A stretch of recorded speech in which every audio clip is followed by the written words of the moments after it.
Good evening and happy Father's Day here from Toasted Tavern. My name is Michael Wagenknecht, and I'm joined by, yes, it's not Scott Tobin. Unfortunately, he is ill tonight, but our good friend and trying to return into the content game, Mason Blues Fan Reacts is joining us. Oh, come on. You know you're going to get back into it. You started putting some videos out the other day, especially after the Alex Steen promotion, but it's good to have you on. We haven't had a chance to do this in a very, very long time because of just a lot of changes in both of our lives, but we're both now in the St. Louis area, which is awesome. Getting a chance to see you in person is a lot better than through a screen and hundreds of thousands of miles away. And now we get a chance to talk sports once again. We do it all the time through text messages and instant messaging and all that kind of stuff, but it's great to be back on here and talk a little bit about sports. And what a perfect day to do that, but Father's Day when we got a really cool show lined up. Did I ever tell anybody on my YouTube channel that I was in St. Louis now? I don't think I ever said that. I don't know if you did. I'm kind of realizing that now. I'm like, hang on.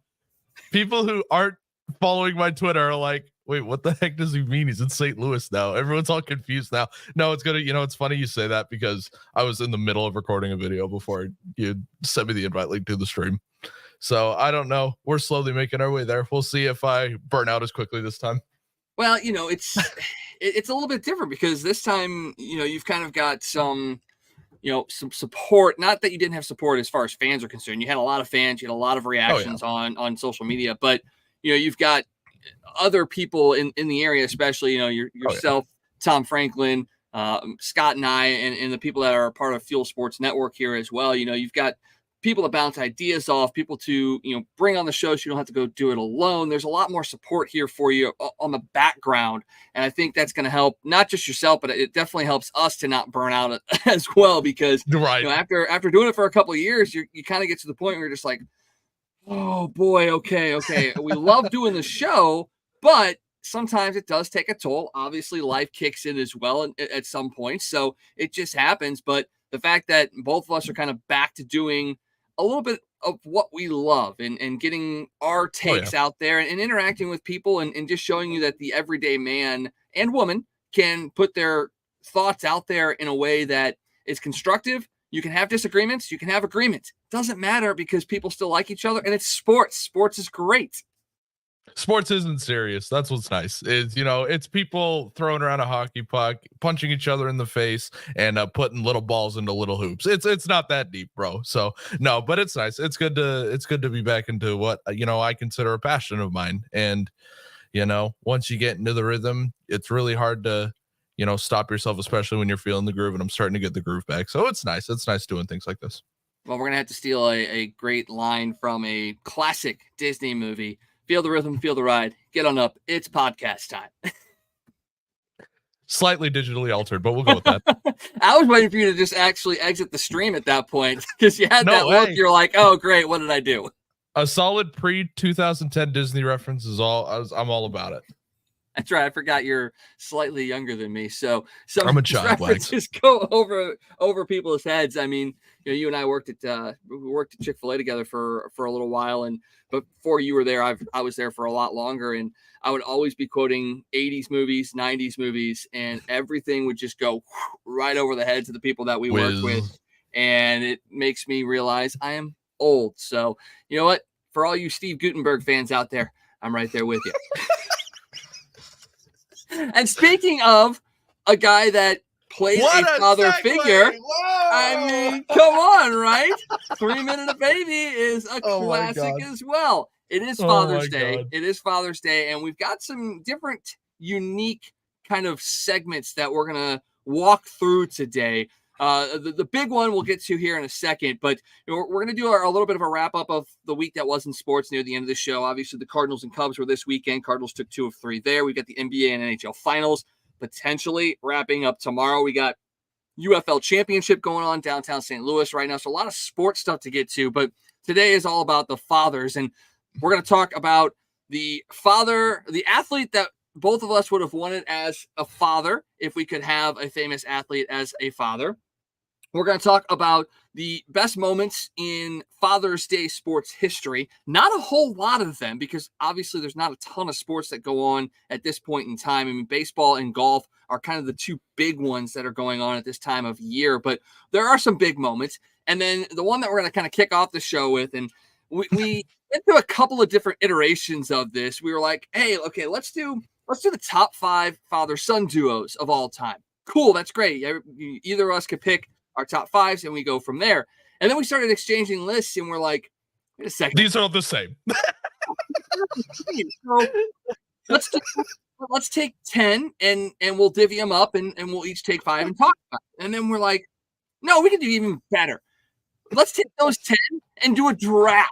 Let's draft who we believe are the top 5 father-son duos according to us. And yes, there are a ton of father-son duos in the world of sports. So yes, you're probably not going to agree with the 10 that we even have on the list. So yes, we understand that. We're also going to pick out of a pool of 5 future father-son duos that are potentially on the horizon of being great as well. We're going to pick one of those from that list of 5 as well. So lots of different things to choose from. We want to know what your top 5 father-son duos are as well, whether you agree with our picks, whether you agree with our lists. Definitely send us your content as well, because we want to know who you guys think are the top 5 father-son duos in the world of sports. So with that, let's go ahead and unveil the 10 father-son duos that we are going to talk about here in this one. So it is. Let me get my GM glasses for this one. I say it's a little hockey heavy, I know, but we tried to keep it somewhat, spread out. We've got the Hulls, we've got the Howes, we've got the Kachucks, obviously the St. Louis connection. We've got the Mannings, Archie, Peyton, and Eli. We've got the Bonzes, we've got the Griffeys, we've got the Currys, we've got the Guerreros, and yes, even NASCAR, we've got the Earnhardts and we've got the Pettys. So we tried to spread it out as much as we possibly can. I mean, I'm looking at it right now. We've got hockey, we've got football, we've got baseball, we've got basketball, and we've got auto racing. So, I think we kind of covered the gamut very well of the father-son duos across all sports. We didn't rely too heavily on one sport.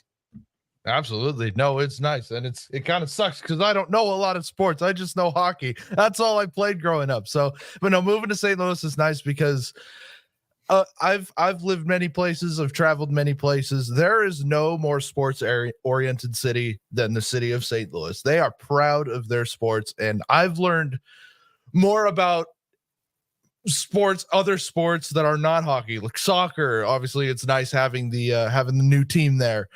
Baseball, such a historic franchise, so it's nice getting to learn these things. And I don't know, for someone who's only seriously been watching baseball for maybe a year now, it's amazing how much you learn just by catching the occasional game every week. You know what I mean? So I couldn't have picked a better city to move to, live, and learn about how historic everything is around here. It's awesome.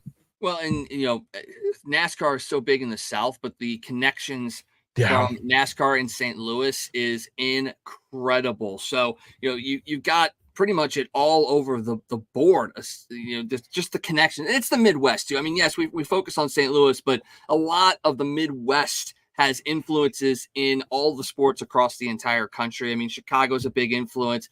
KC's a big influence. Minnesota, up in Minneapolis, down south a little bit. You've got some other good, like Nashville. You've got some good connections there. So yeah, I mean, St. Louis is that central hub, it feels like, but Midwest does do a nice job of spreading out the talent across the way. So right.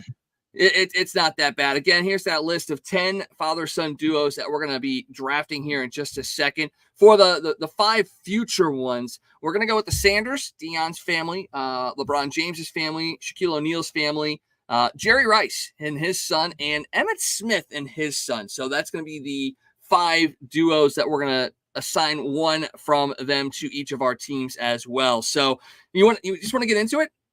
Yeah, let's do it. You got the first overall pick, Mr. Wags. Oh my gosh. All right, here we go. Where do we go with this one? I mean, obviously we are hockey heavy in this city. It's hockey heavy on this list. Looking at it, obviously Brett Hall was my favorite hockey player growing up, But I really did love Keith Kachuk because that was during my formative years for sure. I emulated Peyton Manning out in the backyard so many times. I mean, how many times can you say Omaha and people still appreciate you? And then, man, then you've got the stock car, Griffey Jr., such a classic guy. I think for me, I'm gonna go with the Hulls right off the bat. I think that one for me works. Yeah. Two of the highest scoring forwards in NHL history. Just the guy that saved the Blues franchise, essentially. There's just no reason. I'm wearing a Blues hat right now. You're wearing a Blues hat. It's just there's so much Blues stuff here. I got to go with the Hulls. They're my number one pick. Hey boys, we got to trade down. They took our guy. We got to trade down. Actually, funny you should say. I mean, we got such a hockey heavy list, which is good for me, obviously, because then I'll kind of know what I'm talking about. But you got to go with the House for number 2 overall pick. I mean, Gordie Howe second, or is he now third? Because Jaromir Jagr passed him a point, so he's third all time in the NHL. I mean, one of the things with the Howe father-son duo is how good Mark Howe was. Yeah. You know what I mean? Obviously, the beginning of his career, not necessarily his prime, but definitely the beginning of his career is overshadowed because it was in the WHA. You know, so. That's when they mainly played together as well with the Whalers. And so it does definitely get overlooked. But he had a Hall of Fame career as well. You know, he had multiple All-Star appearances and he was solid. I don't actually know if he ended up winning a cup. But he was a good guy. And you know, obviously Gordie Howe, just the epitome of what a hockey player is. And, you know, how can you not select them second overall? That's a hell of a father-son duo. And my only wish is that I wish I could have met Gordie at least at some point in my life. You know what I mean? So yeah, we're gonna go with that for number 2. Yeah, and I'm kind of the same way with Bobby Plager. I wish I would have been able to have met him before he passed away, and it hurts me a little bit even more because I lived in the same city as him for so long, went to so many Blues games and so many Blues events, and yet still never got a chance to actually interact with the great Barclay Plager, and it's a little sad because, you know, obviously he's passed along, but you know what? Eventually one day we will meet him, and then it's going to be great because we'll all be playing hockey up on that great hockey rink in the sky. That's where it is. Okay, so you've got. I hear that's some cold ice. Well, you know, I'd rather have cold ice than the alternative. We'll put it that way. Amazing with the talents and the legacy and history of these father-son duos that we have on here, that the first 2 picks are hockey father-sons. And I know it's not the most popular of sports, definitely a niche sport, but I feel like it's one of the only sports where you have the propensity for fathers and sons to both be elite kinds of players, because it is such a tightly compacted pathway that, you know, if you make it to the NHL, it's because you are pretty damn good. So it does give you the ability to have more of these father-son duos than in any other sport. And with that being said, I'm going to move away from hockey. I'm not going to go with the Kachucks on this one. I got to go with the guy that has the guy that has the sweetest swing in all of baseball history, and his father was no slouch either. You know, I mean, Griffey Sr. played 19 seasons in the majors, part of a big red machine that won the titles in 75 and 76. So he was a 2-time World Series champion, and he hit 152 home runs. That's not in the sneeze at, but I've got to go with the Griffeys. I think they are the next father-son duo I have to go with, and one of the best ones in Major League Baseball. Oh, absolutely. I mean, the Mariners never gave us much to cheer about growing up, you know, and so getting to watch that, you know, especially for a young sports fan that I was, you know, it definitely helps. And, you know, Seattle Mariners baseball until relatively recently hasn't been much to, you know, celebrate and watch. So, which is why I'm a Cardinals fan and not a Seattle Mariners fan. So yeah, how can you not select them? I'm going to go a little different, and all my Seahawks fans back home are going to hate me for this one. We're going to go with the Manning trio. We're going to go with Archie, Peyton, and of course Eli. You can't, you know, discount Eli Manning, but you know, he's a Super Bowl champion. You can't knock that, you know. But after watching Peyton Manning terrorize Russell Wilson for as long as he did until that Super Bowl, which was such a great day for Seattle sports.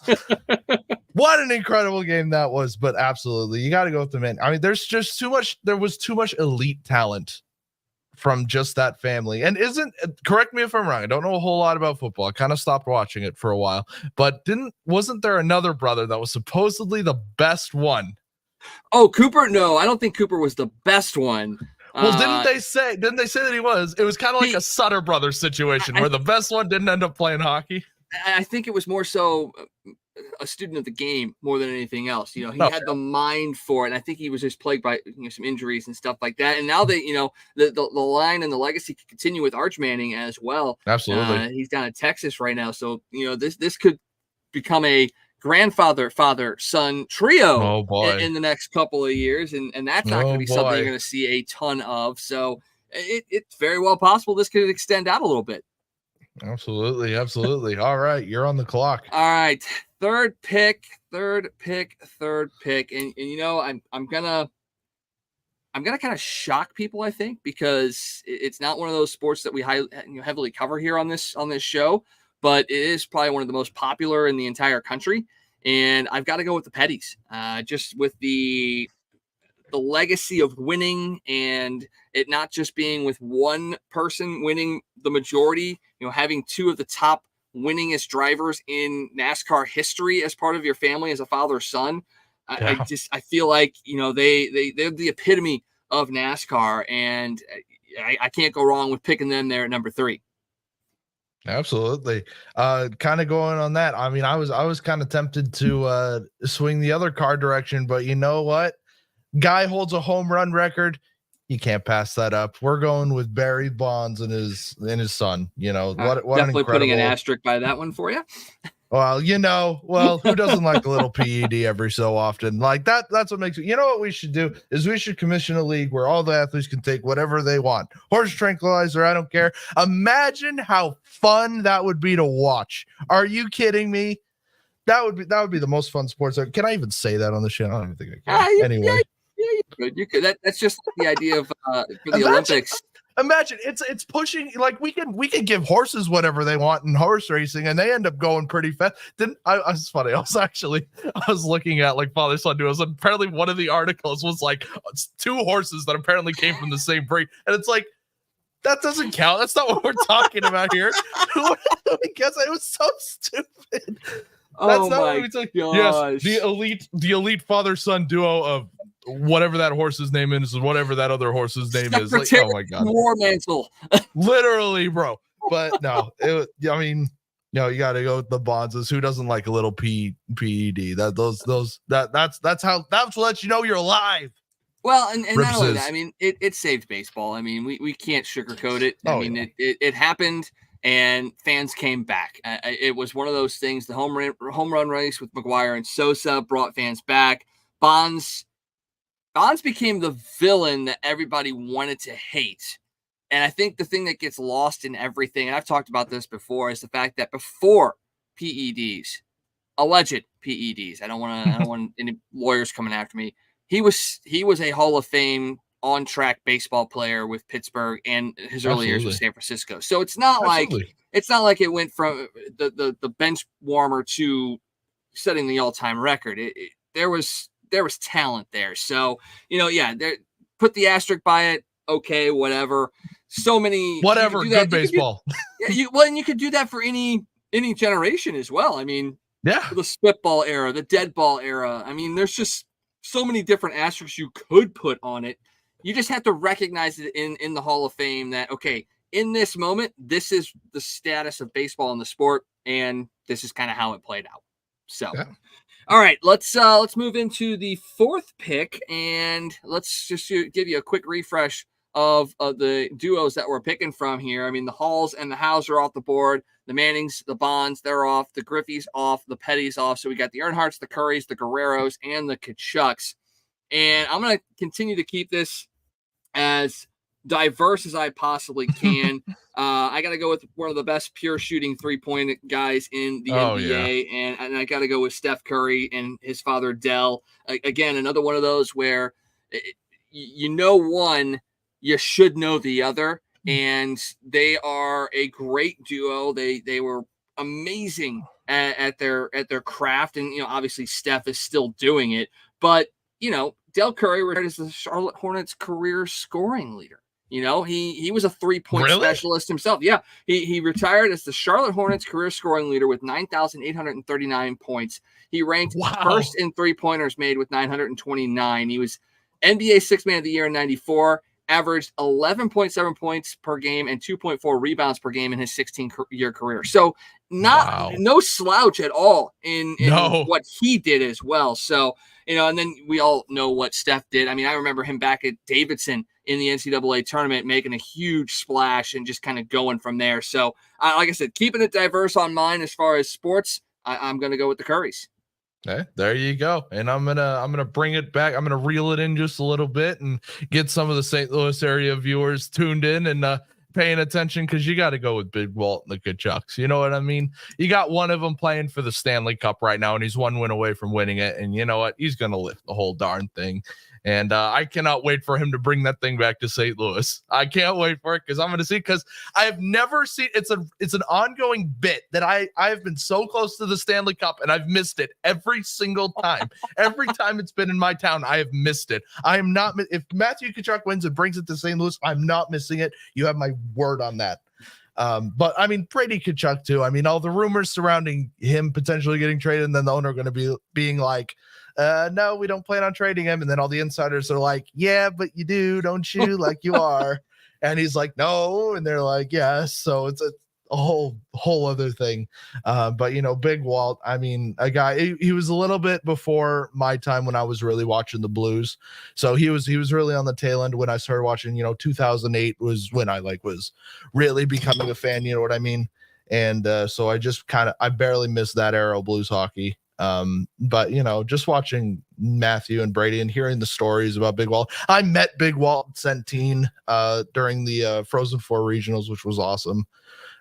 Just a great guy, and what a great representative for this city, honestly. So, got to go with the Kachucks. Oh yeah, I can't blame you. That would have been my next one. If you left them out there for my 5th pick, they were going to be in my team in a heartbeat for sure. Because I did grow up with the Tkachuk era, and it was such a dynamic time for this franchise. I mean, you had the likes of Pronger and McInnes and Tkachuk and Dimitra and Doug Weight and just so many really incredible players during that time frame. And it was almost a crime that they didn't win a cup in any of those years that those guys were there, because they did so much for this organization. They carried the torch of what Brett Hull started and just continue to run with it. And unfortunately, the lockout and the sale of the team and all of that stuff kind of made things difficult in that era. And the fact that, a guy like Tkachuk, a guy like Doug Weight, they both kept coming back after getting traded and wanted to help this organization win a Stanley Cup, that just shows you what kind of characters they are. And the fact that Matthew and Brady grew up here, still represent St. Louis very, very well, despite not playing here. I can't blame you for picking them, and they are a great representation of St. Louis for sure. All right, down to the final two, the Guerreros or the Earnhardts. And oh my gosh, this is a tough one for me, because I loved Vlad when he was going crazy. When I was growing up, his son's doing the same exact thing. But I've got to go with the Earnhardts, because I vividly remember the day Dale passed away, senior. I remember 100% where I was at. I was at a Krieger's restaurant in Maryland Heights, Missouri. It was around my birthday, and I saw the crash happen. It was no sound on the TV, so we had no idea what was going on. Right. Saw the stuff come out on the track and everything like that, and then to find out later what happened. But it wasn't just the death; it was just the sheer dominance. I mean, I had a model car kit of Dale Earnhardt, and then to see what his son did after that, and now he's moved into broadcasting and has done well on himself as well. So I feel like, for me, I know it's weird to sit here and go, man, I've got 2 NASCAR families in my top 5, but again, it's the biggest sport in the country, and there's a reason for it. So I got to go with the Earnhardts. Hey, fast car, go vroom, and that makes me happy. You know what I mean? It's nice. Oh yeah. I wish my Lincoln did that. Anyway, I guess this leaves me number 10, the Guerreros, and one of the first things you learn when you're starting to get into baseball is, okay, you don't learn about the old veterans that have, been tried and true. You learn about the people who are taking baseball into the future. No better way to describe it than Vladdy Jr. You know what I mean? He has done so well, and it's so nice that a Canadian kid is getting to play for the Toronto Blue Jays. You know what I mean? That's so nice and excellent for marketing for Toronto. You know what I mean? And so I don't know. It's hard to pass up on a story that good. You love hometown stories. You love home country stories. And, the way that he is taking baseball in his future. What is he, like 25? Oh, he's young. Yeah. He's young, you know what I mean? And he's already shown us so much, and he's looking to shape up as a career that's going to match, if not surpass, his father's. It's such exciting baseball, you know what I mean? And it's what you want from your younger guys in any league, you know what I mean? Basketball, it seems all the stories are all about the old wily vets, you know what I mean? You don't talk about the guys that are bringing the sport of basketball into the future. You start to talk about that in hockey, and you definitely do with baseball, and it's cool to watch because it's fun to watch these careers blossom, you know what I mean? And so that's definitely one that I look at. And yeah, he's only a year older than me, which is weird.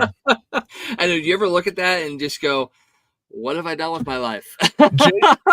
When Jake Neighbors got drafted by the Blues and I found out he was 2 years younger than me, I was like, all right, well, I guess I'm that old screamy man who yells at kids on his lawn now. Well, all right. Yeah, that was the day I was catapulted out of my childhood. Yeah, if it gets you likes and money, I mean, why not? No, right? That's true. That's just true. What it is. So, all right, so there it is. I went with the Hulls, Griffeys, Petties, Currys, and Earnhardts, Mason, the Howes, the Mannings, the Bonzes, the Kachucks, and the Guerreros. I know we missed somebody. We missed some duos, some really good duos, and in the case of the Boones, a quartet of fine athletes in their respective rights as well. So tell us who we missed. Tell us who your top 5 are. It doesn't have to be from that list. Scream at me. He wants to react. Yell in the comments. Don't make us forget about it. Do not make us forget about it. When we come back, we're going to go ahead and run through the list of 5 future father-son duos and which one we would want on our team and which one has the most potential. We're going to step aside for a quick break. We'll be right back here on the Toasted Tavern.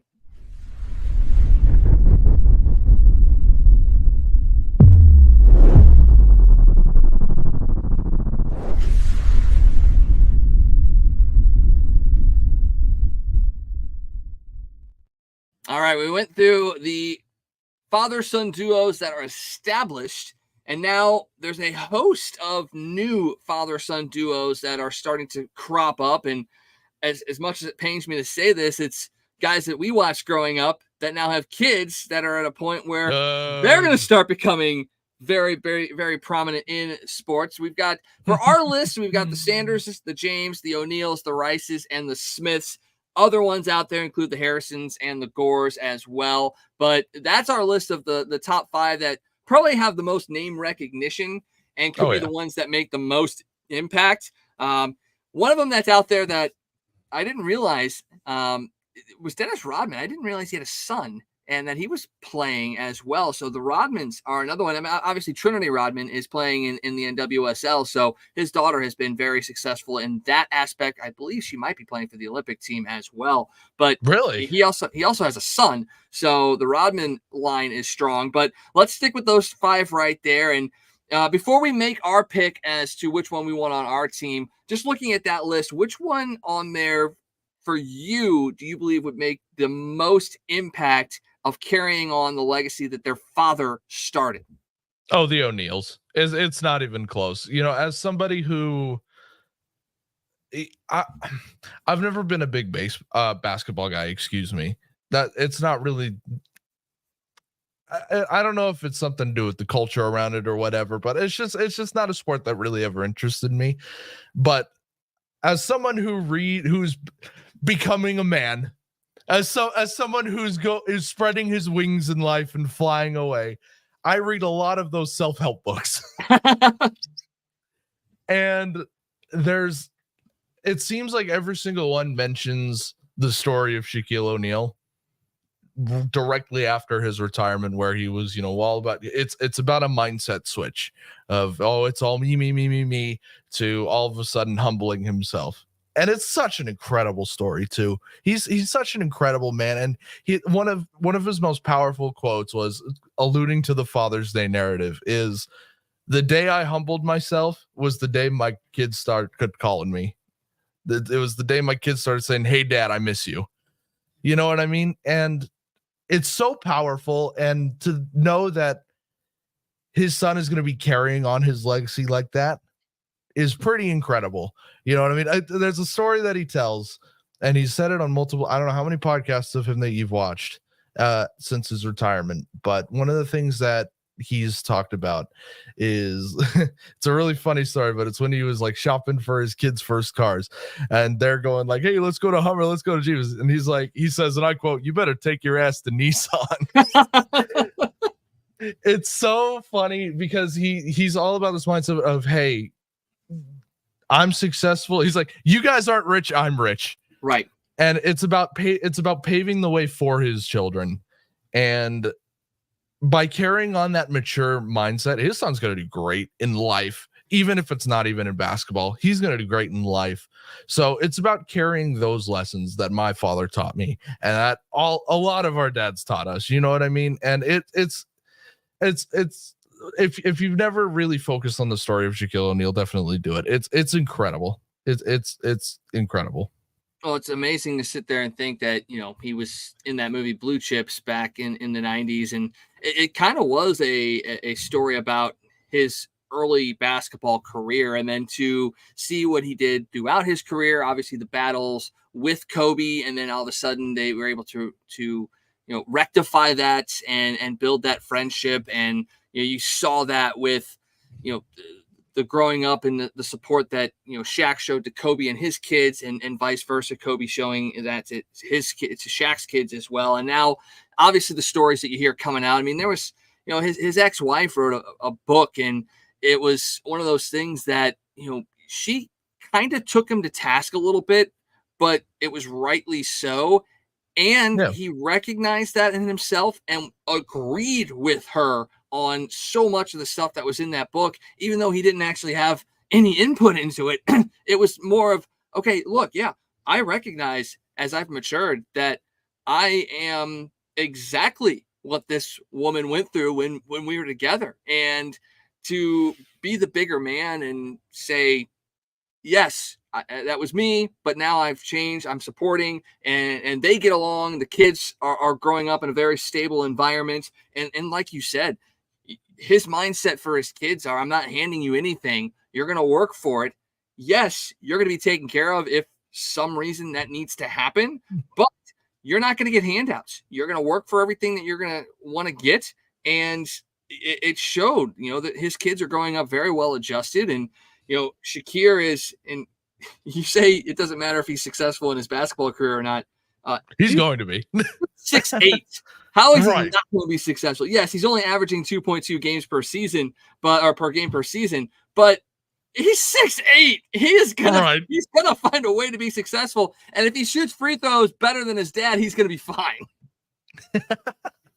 Absolutely. No, it's awesome. I mean, I feel like not to turn this into this is a society rant, but you need, in order to be successful at life, and especially sports, you have to have that mindset of, okay, I got to work that extra bit harder. And, I don't know. I feel like a lot of the father-son duos that were on these lists are so successful because they carry on that mindset. You know what I mean? No handouts. And I think part of it is, if I think about it hypothetically, like if my dad was a super successful hockey player, you know what I mean? Which he isn't, and he'll tell you that for free. But if he was like this world famous hockey star, you know what I mean? Would I want to be making teams? Would I want to be drafted? Would I want to be getting invites to training camp because of my skill, or because I'm Brian Vanderheyden's kid? You know what I mean? It's the Joe Buck situation. Exactly. Exactly. I would want to be invited places and, see results pay off for work that I've put in. You know what I mean? And as long as you have that mindset, you're going to be successful in anything you do. You know what I mean? Not just sports. And, yeah. This is a society. and I'm right there with you 100%. And that's the whole thing with the Joe Buck situation is, everybody that hates him because they feel like the nepotism that he maybe received a little bit of is what got him into the position that he got into. Absolutely.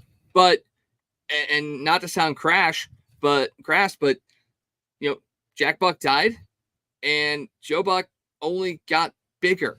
So it's not like Jack was in the corner whispering in the network's ears, hey, this is my son, give him this opportunity, put him on the World Series, put him in the Super Bowl, put him, as your lead Fox analyst, put him as the lead PGA guy for the US Open. No, after his dad passed, he was getting bigger and better opportunities because of the work that he put in. Yes, maybe at the ground level, because his dad was the Cardinals announcer and he brought him into the booth to call a couple of games when he was working there, that gave him a little bit of a leg up. That, yes, of course. But in this industry, if you know somebody, you're going to take advantage of that. Connection. You're exactly right. Everything's all about connection. It is. And if Tom Ackerman's out there listening, or Alex Ferrario or Brandon Kiley or anybody that's working over at 101 ESPN or at anything like that, hey, you know what? I'm still here. Mason's still here. Scott's still here. We're out here ready to go. So Wags, I swear a little too much for radio, so we'll leave that to Wags, but Hey, that's why we're here on Fuel, because we can do whatever we want. And let's go. Fuel you legends. Derek King might be listening, so we're not going to do whatever we want, Derek. Don't worry. We're going to keep it as that's a lie. We're going to do whatever we want. This is our show. PG as we can. Oh my God. All right, we've got off the rails just a little bit. But so you're in the O'Neal camp as far as which one has the most impact. I kind of agree with you in that, because, when you look at, the Deion Sanders family, yes, the talent is there and the bravado is there. And it's very possible that his sons can be huge impacts in the NFL in the years to come. But it does kind of scare me a little bit with the fact that we haven't really seen consistency yet from them. Mm-hmm. And that's kind of what I want to see before I would hitch my horse to that wagon. Same thing for like LeBron and Bronny. Bronny's heart condition, which he's cleared to play, so he's still going to be a guy that's going to be picked up in the NBA draft here coming up. Of course. Again, I need to see some consistency there before I start to hitch my horse to that wagon. For Jerry Rice's son, Brendan, again, consistency. He's projected to be a pick. We'll see. Same thing for Emmitt Smith's kid. I think the same sort of thing. It's kind of, we got to see some consistency before we jump on there with, Shaquille O'Neal. He also hasn't shown a whole lot of consistency, and that's why these are all, potential father-son duos that could be epic. So I think for me, when I think of most impact, Logan Brown. Yeah. Oh Lord. Don't bring up those memories. I think it's gonna be. I think it'll be the Sanders family, just because they've got 3 kids that can make an impact. So the odds are a little bit more in my favor there. They have the advantage. Got it. If one of them is good, we're great.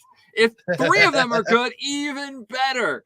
But I think I'll go with the Sanderses on that one, just that because they do have the odds to have the most impact on whichever league they get into. Of course. My dad always said growing up, my dad's a big football fan, much bigger football fan than I am. But he always told me growing up when I was first, watching football, I'm like, who's the best running back in the NFL history? And he's like, Deion Sanders. And I never questioned him on it. So because I didn't know any better. But, lasting legacies. Bo Jackson would like a word. Bo Jackson would like a word. His name is Brian. He lives at. Could you imagine if Bo Jackson showed up on your dad's doorstep and said, who was the better running back? He'd have to make it to middle of nowhere, Washington, but I bet he can make it work. He probably could. He's probably got a jet. He probably got a jet or two.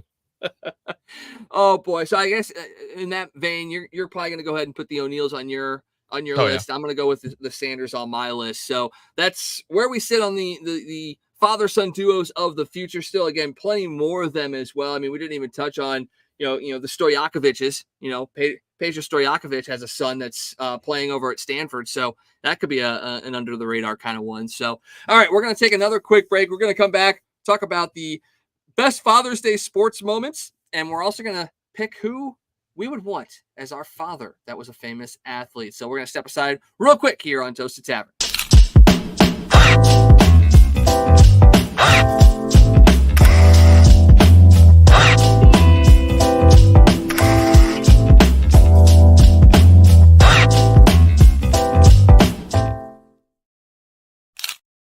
Father's Day.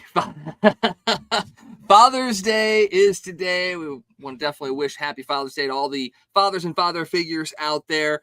And we've already discussed our father-son duos, best ever, open to interpretation, obviously. But now let's dive into the top sports moments on Father's Day. And there's not a whole lot of them because we talked about earlier, not a whole lot of sports going on at this point in time right now. Golf, tennis, baseball, those are kind of the big three in a sense that are going on at this time of year. And that's kind of where we look at the five biggest moments on Father's Day. Two of them are golf, one's baseball, one's tennis, one's basketball. So you're right there. I mean, Nicklaus beating Palmer to win his first major at Oakmont. That's a big one. Bjorn Borg won his first Grand Slam. And if you guys know anything about tennis, Bjorn Borg was phenomenal. He was one of the guys that I watched growing up as a kid. And I know that's odd to sit there and say as a kid I watched tennis, but it was fun to watch. Wags. Definitely fun to watch. We also have Tiger Woods winning the U.S. Open by 15 strokes. Absolute domination right there. But the other two are the ones that kind of focus for us on the top Father's Day moments. And I'll start with you, Mason. Which one for you is the top Father's Day sports moment? This was definitely your time. You probably watched this live. It was on June 21st, 1964. I'm kicking you out right now. Okay, heard.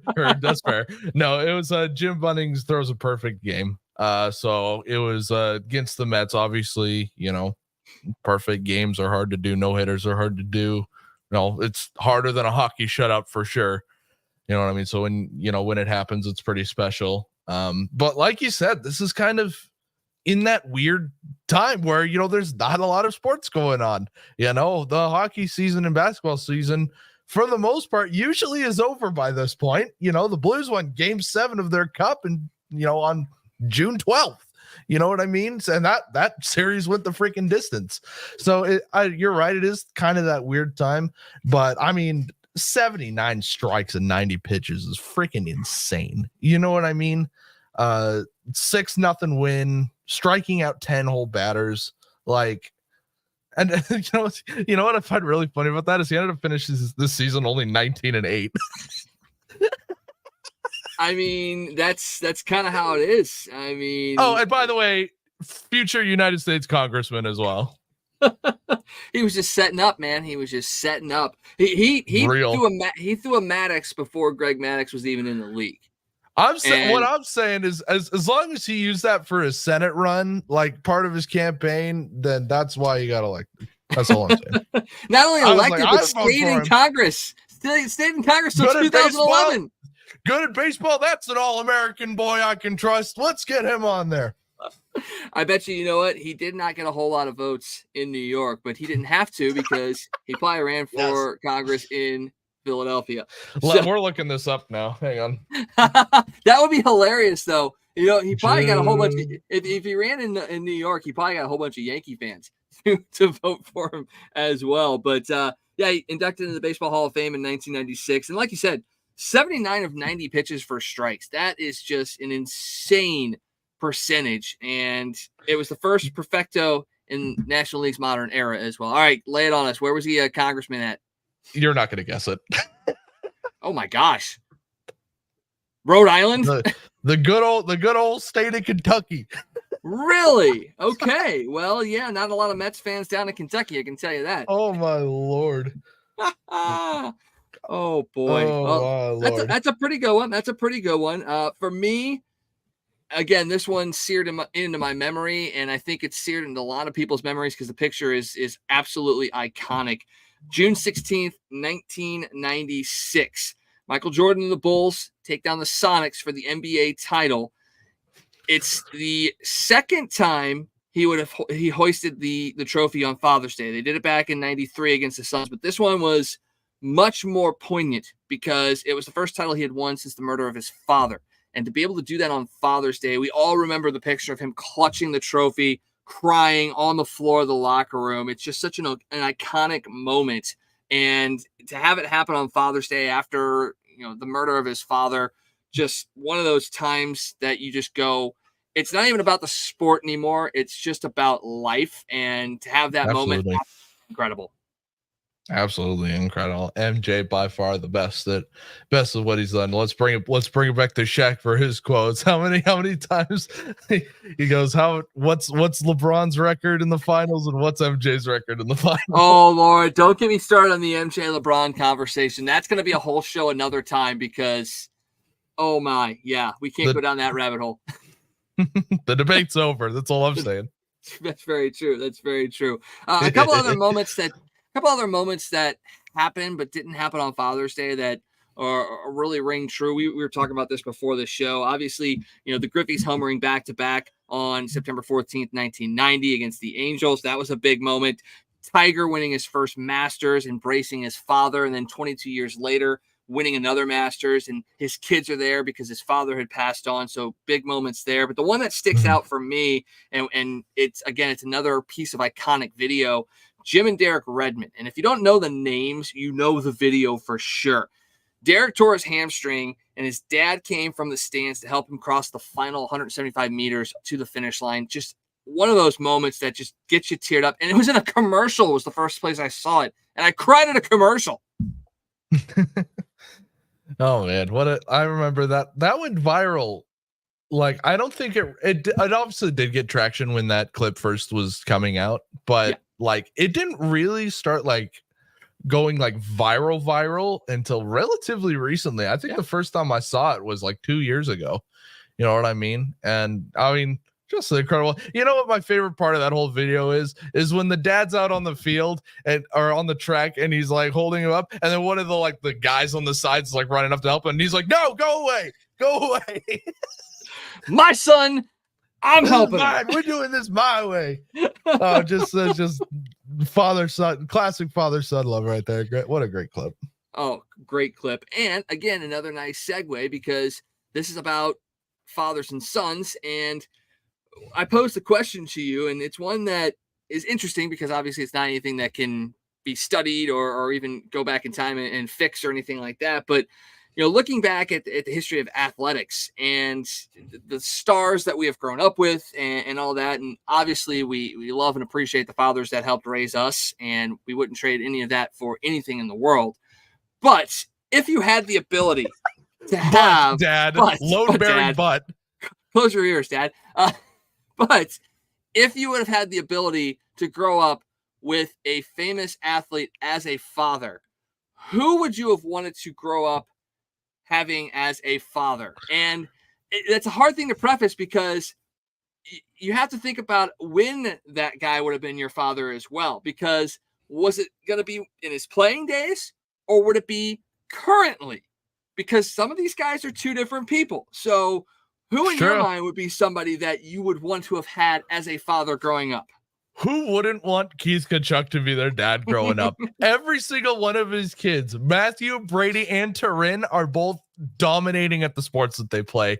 You're telling me that like just by being under his wing and getting advice from that, I will, one, be a legend in St. Louis history, and two, have a successful sports career? I would kill for that. And not to mention, obviously, the lovely St. Louis connection, getting to be around the boys and being roommates with Robert Thomas for a year. I feel like that would have been cool. So, no, I would absolutely do that. Are you kidding me? Like, what a historic family. And I mean, Yeah, just incredible. I would have loved to be a part of that. I'm glad I got to meet him though. He's actually he's got a good sense of humor too. He really does. So, and he loves talking to the locals. Like, you know, a lot of local celebrities, obviously no naming names, but you know, when you meet them, there is a phrase that says "Don't meet your heroes," and sometimes they're just like, you know, you come up to them, you know, and there's like, yeah, that's cool, like hi, like whatever, you know what I mean? No, Big Walt's as personable as a guy can get, you know what I mean? And you know, Doug and Steen are the same way. So it's 100%. awesome. Yeah, that's the great thing about here in the Midwest is, you know, everybody that you meet is a down to earth kind of person. So I do not fault you in that one. For me, mainly just because of the comedic aspects of life. I want current day Charles Barkley to have been my father growing up because he is incredibly funny, super smart, and he was a pretty damn good basketball player as well. Yeah. So, and you know, I'm not going to sit there and say I play basketball anywhere close to being a shred of good. But again, just to your fact of Kachuk, you know, growing up with a father that played and could have shown you the ropes, different story. But for me, it's current day Charles Barkley because of just everything about him. He's smart, pick. He's hilarious, but he's friendly. I don't know, just everything about him makes you want to go, I want you to be my father, Charles Barkley, because you would make life so much more fun. Oh man, that would be awesome. Are you kidding me? Charles Barkley. I wasn't even thinking in that general realm. So that would be freaking awesome. There's so many to choose. There's so many to choose from, though. I mean, how can you not sit there and say, "Oh, I would have loved to have had Wayne Gretzky as a dad growing up, or Michael Jordan, or you know, anybody else that you know." I mean, Mark McGwire, his son got a chance to be here for his home run chase, regardless of what you think of how it went down. His son was here and a part of that. That's a great father as well. So, so many great to choose from. Let us know who you thought maybe, and I'm going to use this term as best as I can. Who would you have wanted to be your daddy? I mean, wow, you're just full frontal, aren't we? All right. Yeah, right. So let us know which famous athlete would have been fun to grow up as being your dad. Let us know about that. We're going to take one quick break here, come back, do a quick wrap around the league and the country as far as sports, and then we'll wrap things up here on this Father's Day.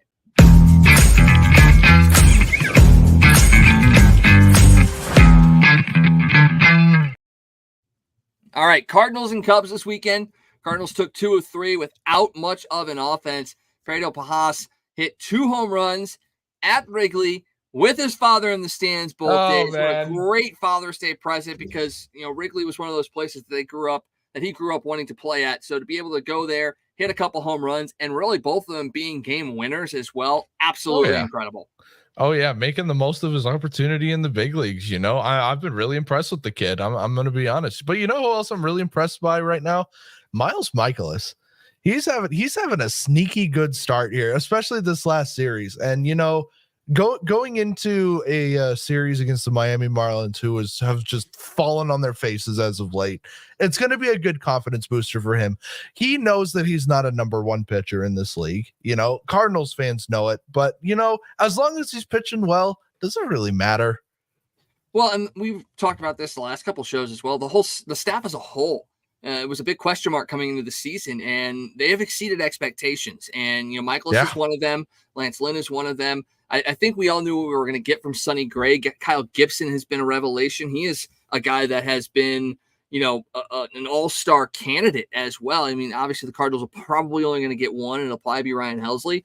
But, you know, Gibson can make a case, and Mason Wynn can make a case, especially with the news that just came out today that Mookie Betts has a fracture in his wrist and will likely miss some time as well. So maybe the Cardinals get lucky, a couple guys get into the All-Star game, but the staff as a whole has been very, very good. Bullpen has been great, and they reached 500. And if you were back a month and told me that this Cardinals team was going to be at 500, and that would be the 35, man, be the 5th best record in the National League at this point as well, I would have called you crazy. You don't want to get your expectations too high, but obviously it's a step forward, right? You come back from a pretty disappointing offseason. I think everybody can agree. You come from a really disappointing start, and then all of a sudden you blink and all of a sudden they've won 14 to 16 games, and then you blink again and that seems like 4 months ago. You know what I mean? So it's nice to play teams like the Cubs and teams like the Marlins where you can get your confidence back. You want to know who's getting his confidence back right now? Paul Goldschmidt. Yeah. Did you see some of those plays that he was making in those, especially the last 2 games, but especially last game? It seems like he's found a lot of confidence on that first base, and he's hitting better. He got a couple hits last night, didn't he? Yeah, he got a couple hits, and he's been playing very well. So it's just, I know the big talk is, you expect more out of him, and you expect more of Nolan Arenado, but you're always going to support them. I'm wearing my NATO jersey right now. It's the only jersey I got, but you got to be big supporters of them. The way NATO is, he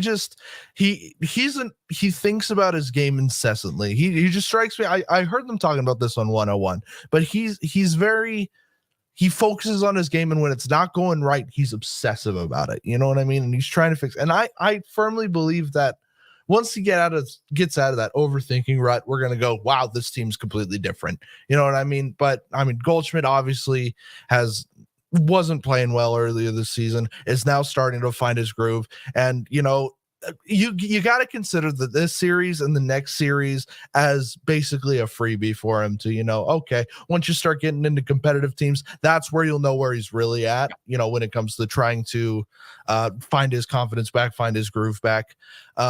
Arenado is the same thing. It's just 2 different paces, 2 different mindsets. That's all you can think about. Well, the bottom of the order is starting to hit a little bit as well, and that's another big piece of this team as well. Miami is the next opponent for them, and then they've got the Negro League baseball game on Thursday, and then they'll be back home over the weekend against the Giants as well. That'll be a really fun event as well. Got a couple minutes left on here. Let's do a couple of quick hitters. NBA and NHL finals could close out tomorrow night. In your estimation, are we going to see a parade in Boston and a parade in Sunshine, Florida after tomorrow night?